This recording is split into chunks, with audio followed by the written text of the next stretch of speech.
ফের চোখ রাঙাচ্ছে করোনা। মালদহে 2 বছরের এক শিশুর শরীরে মিলল করোনা ভাইরাস। মালদার ইংলিশ বাজার থানা এলাকার বাসিন্দা 2 বছরের ওই শিশু এদিন জ্বর সর্দি কাশি নিয়ে মালদা মেডিকেল কলেজ হাসপাতালে ভর্তি হয়। সেদিন রাতেই ওই শিশুর নালা সংগ্রহ করে একাধিক পরীক্ষা করা হয়, আর তাতেই করোনা পজিটিভ আসে ওই শিশুর। এরপর ওই শিশুকে মালদা মেডিকেল কলেজ হাসপাতালে ভর্তি করা হয়। তবে বর্তমানে ওই শিশু আগের তুলনায় অনেকটাই ভালো রয়েছে। মালদা মেডিকেল কলেজ হাসপাতালের অধ্যক্ষ পার্থপ্রীতম মুখোপাধ্যায় জানান, এখনই করোনা নিয়ে কেন্দ্র বা রাজ্যের পক্ষ থেকে কোনো নির্দেশিকা আসেনি, তবে প্রতি মুহূর্তে আমরা রাজ্যের সাথে যোগাযোগ রাখছি। তবে এখনই করোনা নিয়ে আতঙ্কিত হবার কোনো কারণ নেই। উল্লেখ, এই মুহূর্তে গোটা দেশে চলতি মাসের 26 তারিখ পর্যন্ত করোনা আক্রান্তের সংখ্যা 1010 জন। আমাদের রাজ্যে সেই সংখ্যা প্রায় 12 জন। এরই মধ্যে নতুন করে মালদায় করোনার সন্ধান মেলায় কিছুটা হলেও আতঙ্কিত সাধারণ মানুষ।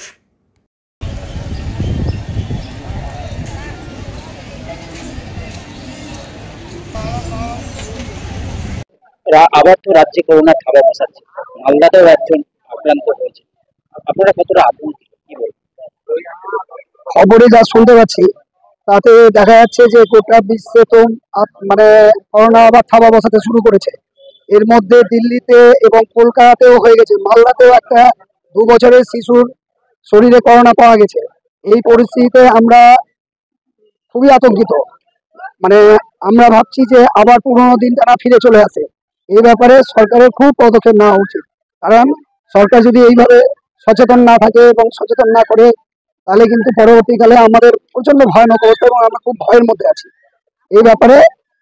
মানে এই বলেই আমার শেষ করছি। মানে স্বাস্থ্য দপ্তর কি এখন থেকে ব্যবস্থা নেওয়া দরকার?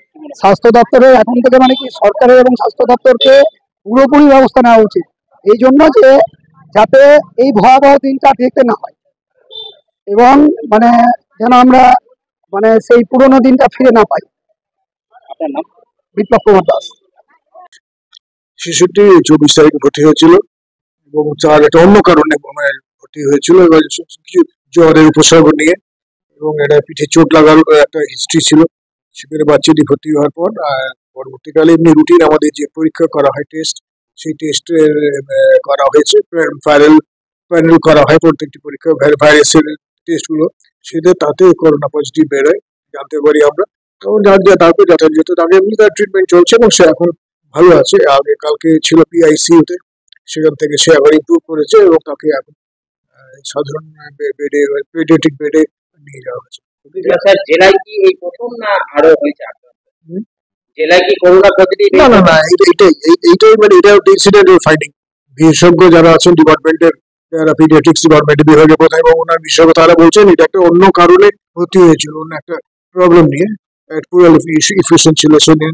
কিন্তু তারপরে এটা ইনসিডেন্টাল, ওরা বলছেন ইনসিডেন্টাল ফাইন্ডিং এটা পাওয়া গেছে। তবে আমরা নজর রাখছি, বিষয়টার উপর নজর রাখে আমরা যে আমাদের যে প্রোটোকল আছে এখন, স্ট্যান্ডার্ড যে প্রোটোকলটি এখন আছে, সেই প্রোটোকল অনুযায়ী আমরা চিকিৎসার ব্যবস্থা নিয়ে রেখেছি। স্বাস্থ্য ভবন থেকে কি কোনো ওয়ার্ড খোলা হচ্ছে? কোভিড কোনো ওয়ার্ড খোলা হচ্ছে না, এখন না, আমাদের যেটা যে প্রোটোকল স্ট্যান্ডার্ড মেনটেন ছিল সেটাই আমরা করে যাচ্ছি। কোভিড নিয়ে কোনো নির্দেশিকা এসেছে রাজ্য সরকার বা কেন্দ্রীয় সরকারের পক্ষ থেকে? না, আমাদের কাছে এখন কিছু আসে না। আমাদের স্বাস্থ্য দপ্তরের সঙ্গে আমরা ঊর্ধ্বতন কর্তৃপক্ষের সঙ্গে এই বিষয়ে যোগাযোগ রাখছি, তাদের সাথে আমরা জানিয়েছি, তাদেরকে জানি, তাদের কাছে মতামত সবসময় নিচ্ছি এবং যোগাযোগ রাখছি। মানুষের সিমটম গুলো কি থাকছে? এই নতুন করে যে আক্রান্ত হয়েছে, সিমটম গুলো কি থাকছে? সিমটম গুলো কি থাকছে? এই যে আক্রান্ত হচ্ছে নতুন করে, তাদের সিমটমটা কি থাকছে? এইটা এটা এটা এই তো অন্য এই জ্বর নিয়ে, এটি বুকে আঘাতের একটা পিঠের দিকে আঘাত এবং তারপর সে জ্বর হয়, জ্বর নিয়ে ভর্তি হয়, তখন এটা তো এটা বলছি মানুষকে কি বার্তা দিবেন, মানে কি জানাবেন? এটা তো একটা, এটা নিয়ে আতঙ্কিত হওয়ার কোনো ব্যাপারই নেই। এটা কোনো আতঙ্কিত হওয়ার ব্যাপারই নেই। এটা একটা রুটিন আমাদের তো টেস্ট হয়ে গেছে। তবে আমরা এই ব্যাপারে প্রত্যেকটি বিষয়ে আমরা সচেতন থাকছি, মানুষকে সচেতন থাকতে হবে। কিন্তু এটা নিয়ে এটা বিশেষ করে এটা একটা ইনসিডেন্টাল ফাইন্ডিং, এটা নিয়ে আতঙ্কিত হওয়ার কোনো প্রশ্ন নেই। এবং আমরা স্বাস্থ্য দপ্তর এবং আমাদের দপ্তর প্রত্যেক ব্যাপারে আমরা অ্যালার্ট আছি, আমরা যথাযথ ব্যবস্থা নিচ্ছি।